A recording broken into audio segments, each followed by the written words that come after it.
وبعد ذلك أدعو الأخ محمد حذيفة أن يأتي إلى المنصة ويخطب أمامنا.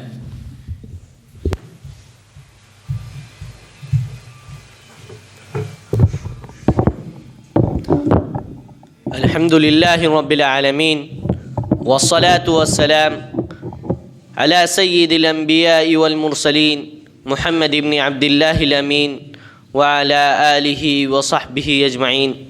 أما بعد، رئيس الحفلة الموقر، أصحاب الحكم، وأساتذة العزة، وإخواني في الله، هذه سعادة لي عظيمة وشرف لي كبير أن أسلط الضوء بين أيديكم على الموضوع لقد كان لكم في رسول الله أسوة حسنة.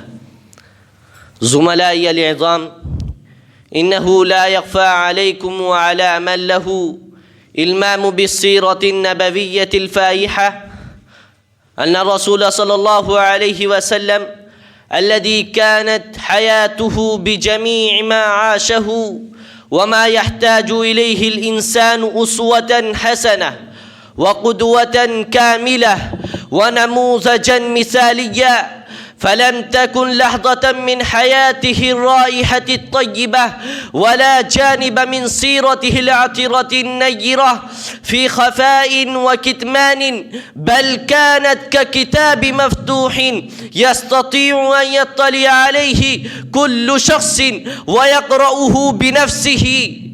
إن قدوتنا نحن المسلمين اليوم مستعارة من ذلك الرجل العظيم الذي أكرمه الله بشرف الدعوة ومنصب التوجيه والتربية، ومستفادة من تلك الشخصية المرموقة الممتازة الفضة المنعدمة النذيرة التي تعتبر جائزة كبيرة ونعمة عظيمة ومنحة غالية من الله تبارك وتعالى للأمة الإسلامية ودعاتها وقادتها والقائمين بتبليغ رسالة الإسلام إلى الناس كافة.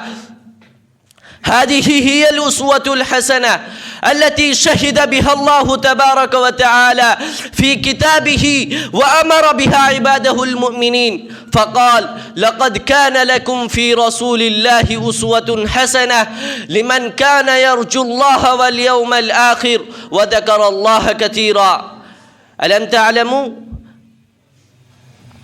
هذه هي الأسوة التي تتعين في ضوئه الساطع الدائم مسيرة الدعوة الإسلامية ومصير الأمة المحمدية التي نيطت بها، وأنها ذلك المنطلق الإيماني الذي ينطلق منه دعاة الإسلام يبشرون الناس بالسعادة الأبدية والعزة السرمدية والحياة الخالدة والنعمة الباقية، ويمثلون القدوة المثالية الصالحة للعالم كله أحسن تمثيل.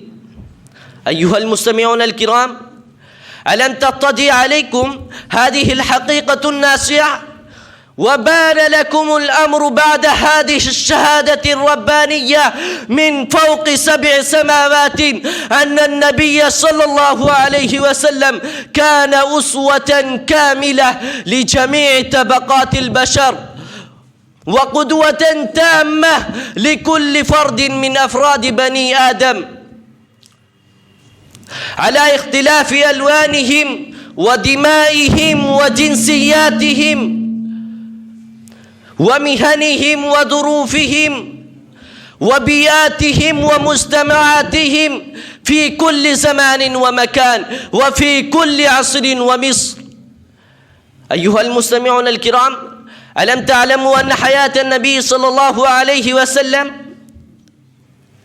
قد مثلت أعمالا جليلة راعية؟ أكتفي بهذه الكلمات، وفقني الله وإياكم، والسلام عليكم ورحمة الله وبركاته، وآخر دعوانا أن الحمد لله رب العالمين.